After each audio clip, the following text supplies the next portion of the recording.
What's going on, guys? Andrew Piluk Hockey here, back with another video, and today I'm going to be discussing the Vancouver Canucks and their hot start to start the season. Of course, they're sitting first right now in the Pacific Division. I'm recording this on Friday, November 9th, so if you're watching this at another time and the standings have changed, I apologize, but we all can agree that the Canucks are off to a start that a lot of people probably didn't expect. 10-6-1 currently, like I said, while I'm recording this video.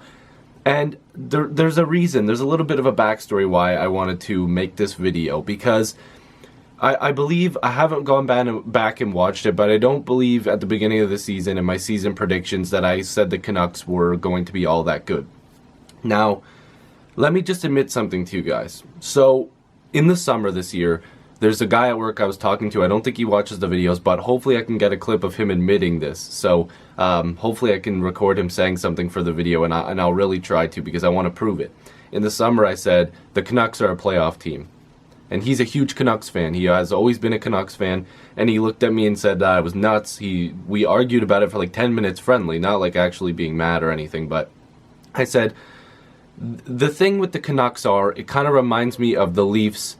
You know, when all the young guys came up at once a couple of years ago, and they just were like, okay, like, this is fun, let's just score. Austin Matthews went crazy, exceeded expectations, much like Pettersson did for a lot of people.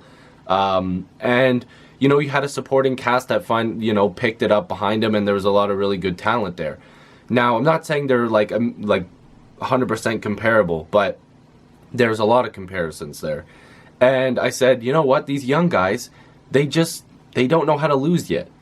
And I think that, I can't remember who said this before, but it makes a lot of sense. And I mean, it is kind of common sense. When you take a lot of guys who are successful, you know, overseas or in junior, the OHL, AHL, whatever, and they all come in and they've had a lot of success before, they're not used to coming into a team that might have not been as good before. So they all come in and they say, okay, well, I'm not used to winning, you're not used to losing, I'm not used to losing. Like, why don't we just win hockey games like we usually do on our other teams? Why don't we just play the game that we always play? And they don't take no for an answer. They just want to play hard. They want to win.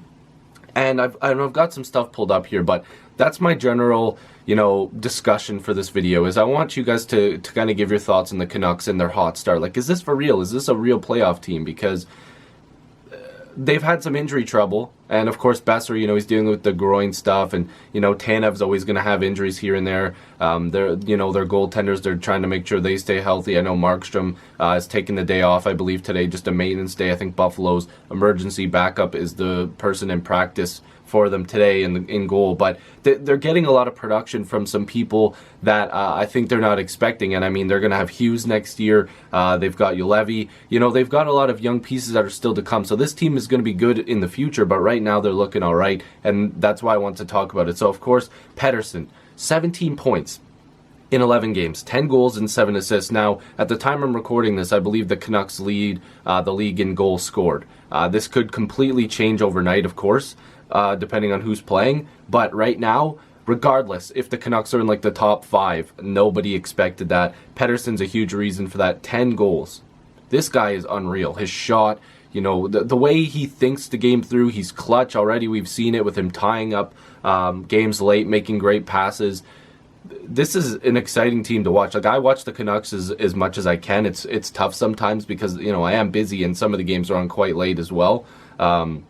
Not trying to stay up all night. Last night I did. I watched a couple games. I watched the Kings game at like 10:30 until past 1, I think it was. But anyways, Bo Horvat as well, a guy that a lot of people would like to be the captain of this team. I know Clay, he does a lot of great videos on the Canucks. You guys probably know him already if you're watching Canucks content or whatever, but he does a lot of really good stuff.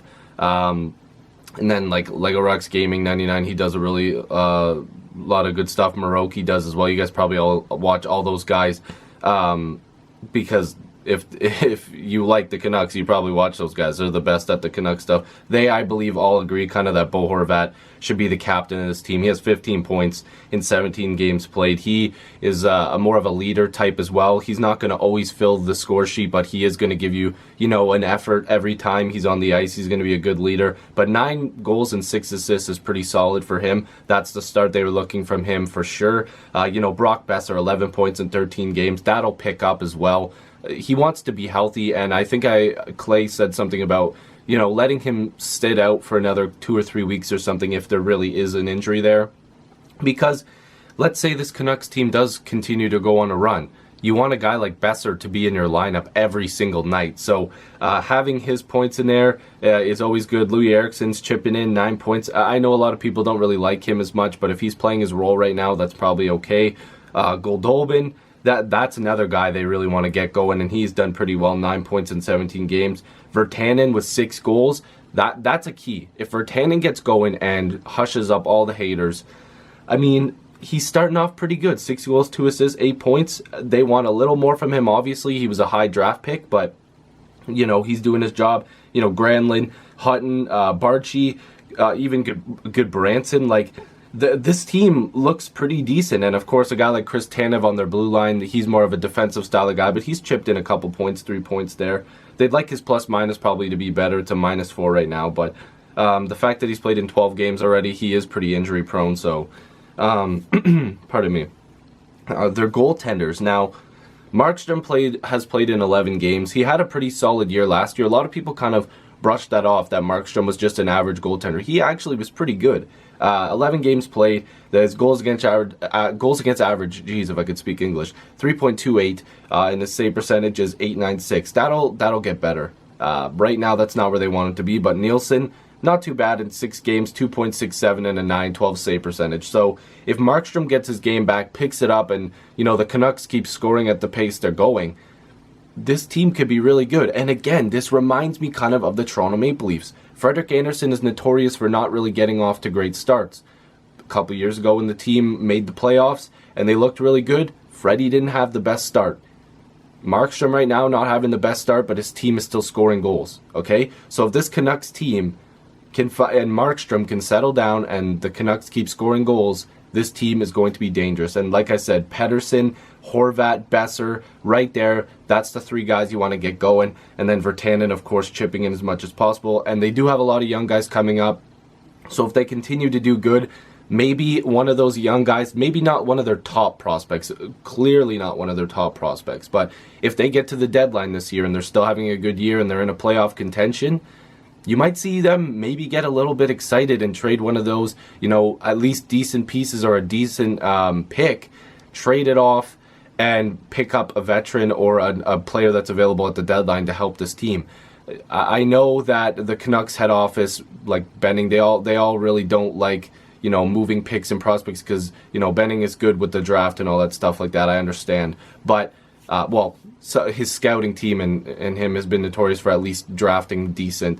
And I don't think they'd want to get rid of those pieces, but it could be, again, like a move the Leafs made, like a Brian Boyle or, Plekanec. Like, they made some deals to at least, tell the team, okay, we see you, we know you're doing good, so we're going to give you a bit of help. But that's just my discussion on the Canucks, something I wanted to talk about. I'm liking the way they're playing. Those 3 guys I told you to check out, Clay, Moroki, Lego Rocks Gaming. You guys know, if you guys watch the Canucks, and you'll see them on my channel. Of course, I've got them probably on there as well. And if not, I always am tweeting them on Twitter, so make sure to follow me on Twitter. You'll find them. They're the best Canucks YouTubers out there for sure. If I'm forgetting somebody, I'm just dumb. But those are the 3 guys you want to watch. If you're new, make sure you subscribe. Love to have more hockey conversations with you. Join the squad. Let's get to 4,000 subscribers. Thank you guys very much. I'll see you guys in the next video or stream. Peace.